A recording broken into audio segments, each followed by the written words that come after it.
اللہ الرحمن الرحیم۔ اسلامی روشنی کے مینار، حضرت سلمان فارسی رضی اللہ تعالیٰ عنہ۔ حصہ 1۔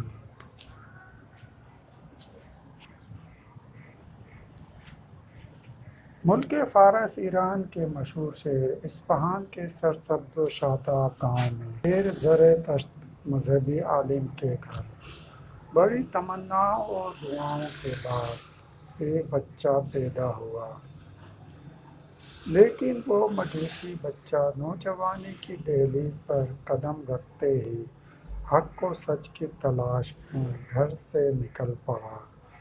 ملکوں صعوبتیں برداشت کیں، 10 بار غلامی کا دور دیکھا، یہاں تک کہ منزل مقصود پانے میں کامیاب ہوا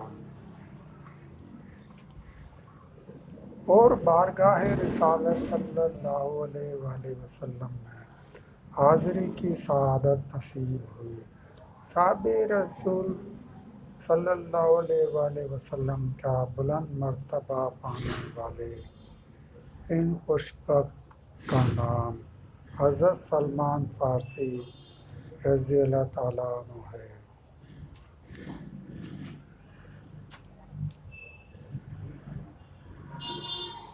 حضرت عبداللہ بن عباس رضی اللہ تعالیٰ عنہ فرماتے ہیں کہ مجھے حضرت سلمان فارسی رضی اللہ تعالیٰ عنہ نے اپنی آپ بیتی سناتے ہوئے بتایا کہ میں اصفہان کی ایک بستی جئی کا رہنے والا ایک فارسی نوجوان تھا۔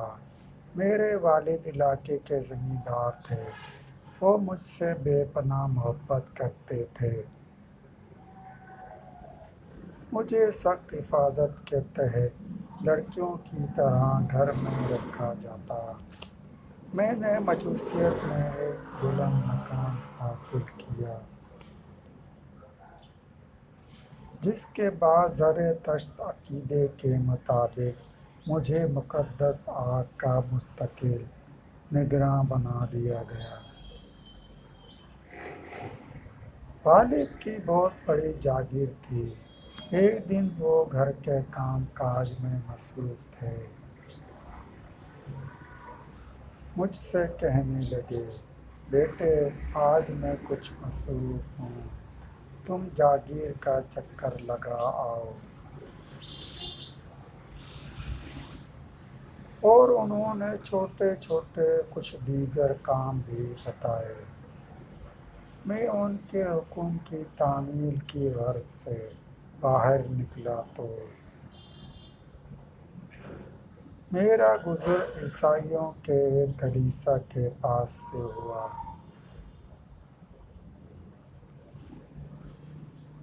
وہاں میں نے پہلی بار ان کی عبادت کی آواز سنی، کیونکہ میں تو گھر تک محدود تھا۔ دیکھنے کی خواہش ہوئی، چنانچہ میں ان کے پاس چلا گیا۔ مجھے ان کی عبادت بہت اچھی لگی اور بے اختیار میری زبان سے نکلا، واللہ یہ اس دین سے بہتر ہے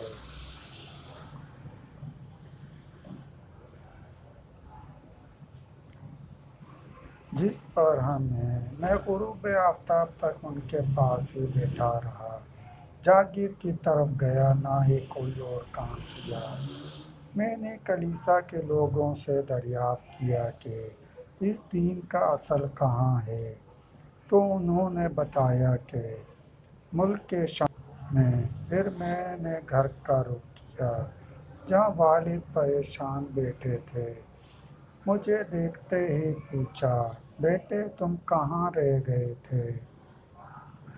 تو میں نے کہا، ابا جان میں کلیسا کے پاس سے گزر رہا تھا، وہاں عبادت کی آواز سنی تو اندر چلا گیا۔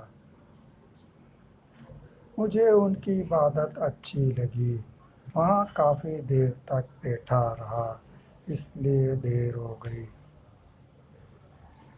تو والد نے کہا، بیٹے اس دین میں کوئی خیر نہیں ہے، تمہارا اور تمہارے آباء و اجداد کا دین اس سے بہتر ہے۔ تو میں نے کہا ہرگز نہیں، اللہ کی قسم وہ ہمارے دین سے بہتر ہے۔ تو والد صاحب میرے خیالات سے خوف زدہ ہو گئے کہ کہیں میں ان کا دین نہ قبول کر لوں۔ چنانچہ انہوں نے مجھے گھر میں قید کر کے پاؤں میں بیڑیاں ڈال دیں۔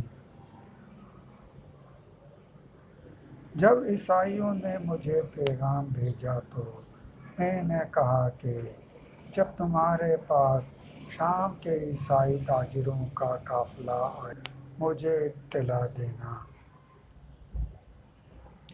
جب ان کے پاس شام کے عیسائی تاجروں کا قافلہ آیا تو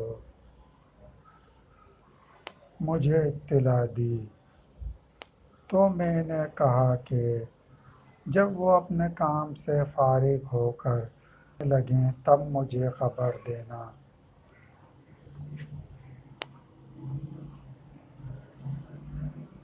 پھر جب وہ واپس جانے لگے تو مجھے اطلاع دی۔ تو میں نے اپنے پاؤں کی بیڑیاں نکالی اور ان کے ساتھ شام آ گیا۔ شام پہنچ کر میں نے ان سے پوچھا، تمہارے دین کے ماننے والوں میں سب سے بہترین شخص کون ہے؟ تو لوگوں نے کہا کنیسہ کا پادری۔ میں پادری کے پاس پہنچا اور اس سے کہا کہ میں تمہارا دین سیکھنا چاہتا ہوں، تمہارے ساتھ رہ کر تمہاری خدمت بھی کروں گا اور دین بھی سیکھوں گا۔ اس نے مجھے اپنے ساتھ رکھ لیا، لیکن میں نے دیکھا کہ وہ ایک برا آدمی تھا۔ لوگوں کو صدقے کی ترغیب دیتا، جب لوگ صدقے کی چیزیں دیتے تو مسکینوں میں بانٹنے کے بجائے اپنے پاس رکھ لیتا، حتیٰ کہ اس نے سونے چاندی کے کئی مٹکے بھر لیے، لیکن پھر جلد ہی راہ ملک عدم ہو گیا۔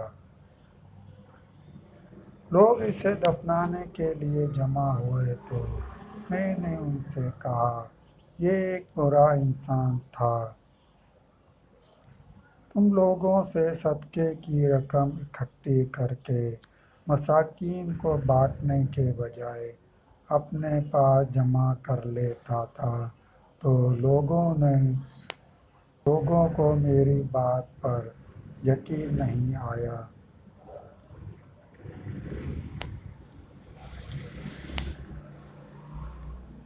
لیکن جب میں نے ان سب کو خزانے کی جگہ لے گیا اور اسے کھودا گیا تو وہاں سے سونے چاندی سے بھرے 7 مٹکے برآمد ہوئے، جسے دیکھ کر لوگوں نے کہا ہم اس کی تدفین نہیں کریں گے۔ پھر ان لوگوں نے اسے صلیب پر چڑھا کر پتھروں سے رجم کر دیا۔ دوستو سلسلہ بھی جاری ہے۔ مزید واقعہ سننے کے لیے چینل کو سبسکرائب کریں اور گھنٹی کے نشان کو لازمی پریس کریں۔ لائک کریں، شیئر کریں۔ دوستو ویڈیو دیکھنے کا شکریہ۔